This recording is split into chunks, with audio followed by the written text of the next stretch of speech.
Well, today is going to be a day for MMA news. I apologize. I have to be quiet because it's really late at night after the UFC. But my goodness, man, we got a couple stories here with Ben Askren and Nick Diaz that are very concerning. And listen, dude, like the life of a fighter after their career. I mean, listen, lots of guys they do fine. They go into other things, and other guys. I mean, I don't know how much this one with Ben Askren has to do with like damage that he's done to his body throughout his career. But given that I'm hearing that it's a severe internal staph infection and he's in critical condition, um, his family thought he's like. I mean, he still may die actually, but they were. I mean, he was. It was bad enough that they were almost certain he was going to die, and I can tell you guys a little bit about what's going on, but. Obviously, prayers and good thoughts go to his family because he's a father, husband. He's got kids, and it's a really bad situation with Ben Askren. And it's like the thing that happened with Stephen Bonner when Stephen Bonner died. They said it was a severe staph infection. It turned out it was a fentanyl overdose, but like for a long time they said it was a staph infection. Could have been both, dude. Who knows? And then the Nick Diaz thing. He's His girlfriend is reporting that he's been drugged and forcibly taken to a rehab center in Mexico, and he's being confined against his will. So we'll talk a little bit about that. But yeah, so a little bit more of a somber video than the one that I will have either posted before or after this about the UFC last night and Merab's incredible performance. But yeah, so I'm actually gonna read through this article here on Ben Askren. Then we'll do the Nick Diaz one, and we'll talk about what I've heard and etc. So, former UFC fighter and Bellator. Oh, by the way, go ahead and subscribe to the channel if you guys want to help me out. Help yourselves out. Or whatever. Former UFC fighter and Bellator champion Ben Askren is in critical condition after contracting pneumonia.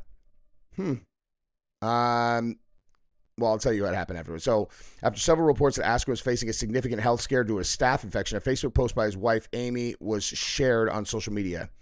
You may have heard that my husband, Ben, is going through something. He developed severe pneumonia, which came on very suddenly. He's currently in the hospital and unable to respond to anything at this time. That's very scary. Like, can't respond. I don't know I don't know if he's asleep or like what, but we welcome all prayers for healing and peace. We are trying to keep life as normal as possible for our children currently and doing our best to support them thoughtfully, so please refrain from discussing it with them for now. Chael Sonnen briefly addressed the situation on X, posting, Ben is alive and prayers are wanted, family choosing privacy at this time.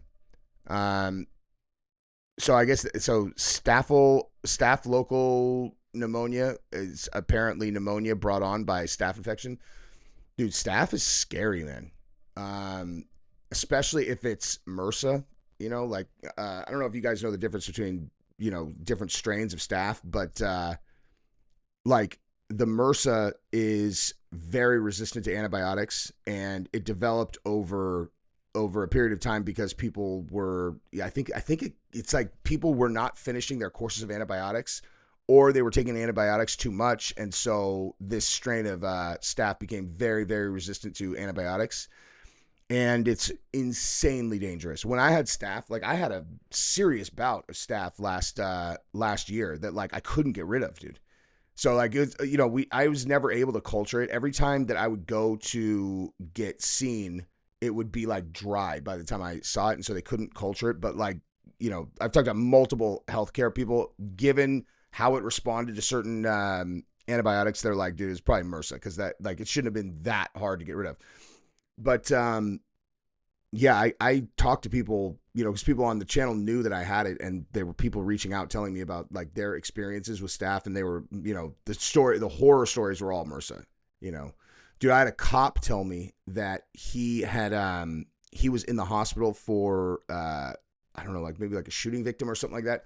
Something happened in the hospital, and someone with staph, like he got cut, and someone with staph, like, so it got like the MRSA got straight into his bloodstream, and he should have been dead. Like he was hospitalized for like 3 months or something like that, and he like It's super dangerous.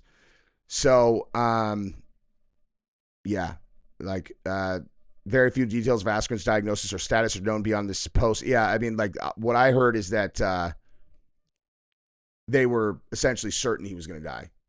And his current status is actually kind of like miraculous, and he's still in critical condition.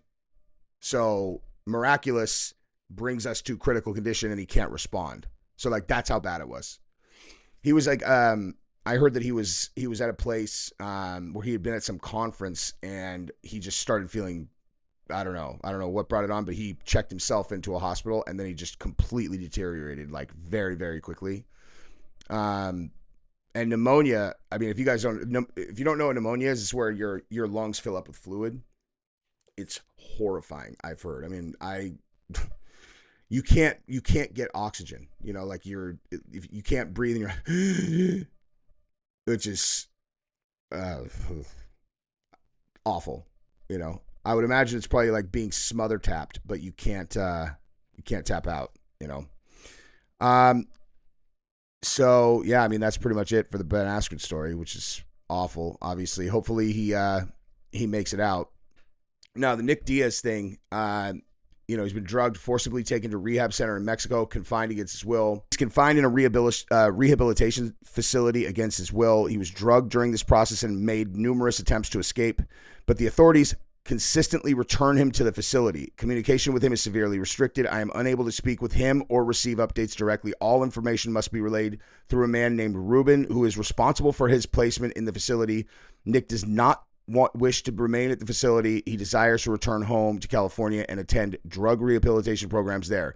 He is also seeking to understand who has the authority to keep him confined in Mexico against his wishes. That's an interesting question that I don't have the answer to.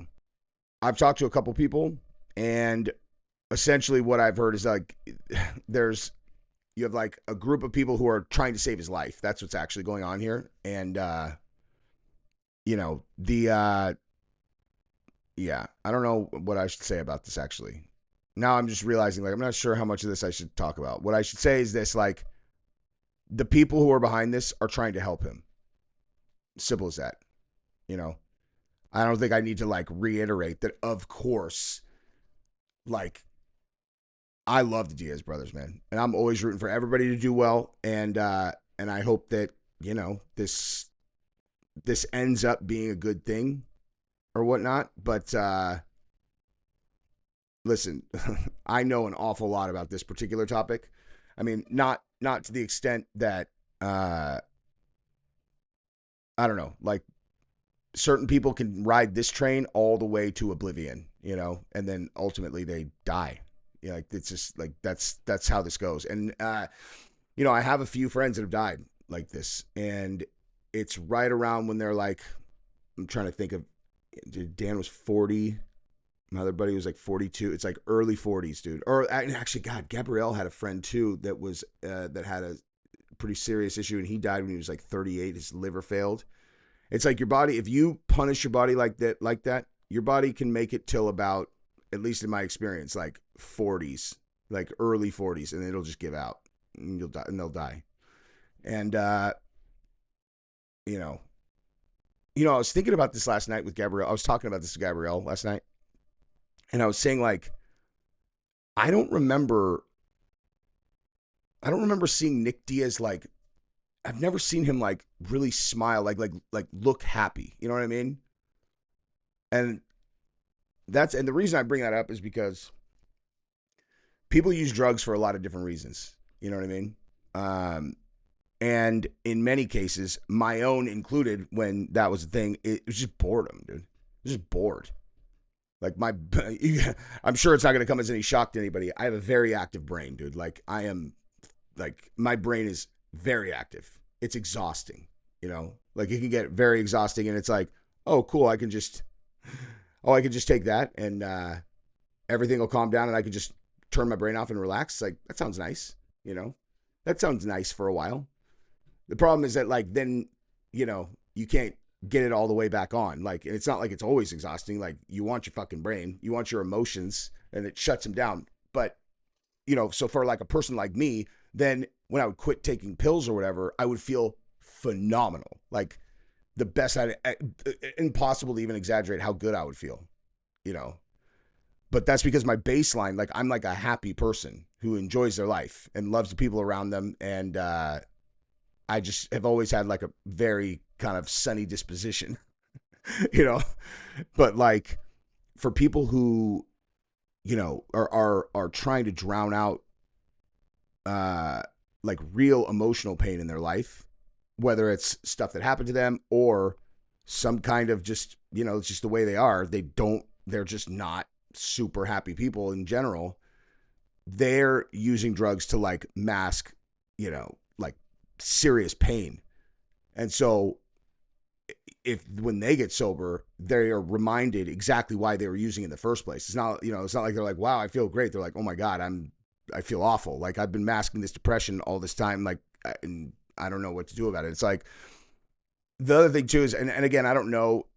I mean, I'm hypothesizing based on this article. You know, that this thing right here that Nick has been forcibly taken by his cousin and transported across the border to Mexico. I'm hypothesizing that this got out because Nick got this message to someone. So like it says here that he has made numerous attempts to escape. So, you know, my common sense deduction is he got out of there. He probably called his girl, if this is who it's coming from, told her what's going on, and then she put this out, you know, and then he kept getting brought back, and then she put this out. But the, you know, which is not, the details are not like super important. What's important to note is that means Nick does not want to be there. Okay, like, and that's important because anybody who knows anything about this topic knows a person has zero chance of success in sobriety if they are not the one driving the ship. Like, you know, someone forces you into a rehab environment, you are going to do the time, you're going to get out, you're going to start using, dude. Because it takes tremendous, you need to want to change your life. Like, you need to really want to change your life. Now, it is possible. I don't know a lot about meth. I've never even seen it, dude. It is possible that particular drug can take you. I mean, I don't know if that's what it is also. Like, I honestly, I have no idea. That's just what I heard in articles or whatever. But like, let's just say that is what it is. It's like, it's possible that stuff fucks with your head so much that someone literally needs to lock you in a room until your brain chemistry can kind of come back to some semblance of reality so that you can be making decisions. Because possibly you get so far off the deep end that like you can't, like, the version of you that would want to change its life is like lost. You know, you need to like, maybe that's how that particular substance is, if that's what he's on, you know. So I don't know. I mean, I don't know. Maybe this will be a good thing. But again, I know that in most cases, the person themselves has to be, they need to want it, dude. Because it's like, I mean, it just takes tremendous willpower.